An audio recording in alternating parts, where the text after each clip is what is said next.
సబ్బండ తెలంగాణ వర్గాల గతిమారే సామాజిక ఆర్థిక కోణంలో అభివృద్ధి జరిగేలా విప్లవాత్మక ప్రణాళిక రూపొందిస్తున్నామని తెలంగాణ రక్షణ సేన అధ్యక్షురాలు కవిత అన్నారు.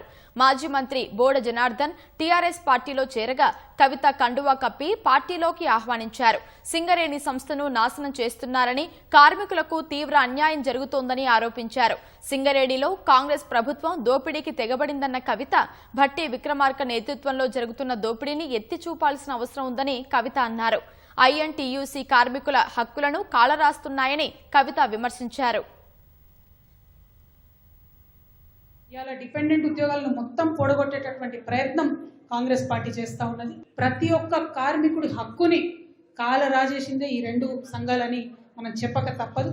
మరి ఇవాళ సింగరేణి కార్మికుల కోసం కొత్తగా గనులు తెరవాలి, కొత్తగా బాయిలు తెరవాలి, మన తెలంగాణ బిడ్డలకు ఉద్యోగాలు రావాలని చెప్పి మనందరం కూడా ప్రయత్నం చేస్తుంటే, ఇంకొక పక్క భట్టి విక్రమార్క గారి నేపథ్యంలో బీభత్సమైనటువంటి దోపిడీ చేస్తున్నటువంటి కాంగ్రెస్ని ఖచ్చితంగా కఠినంగా ఎత్తి చూపాల్సినటువంటి అవసరం ఉన్నది.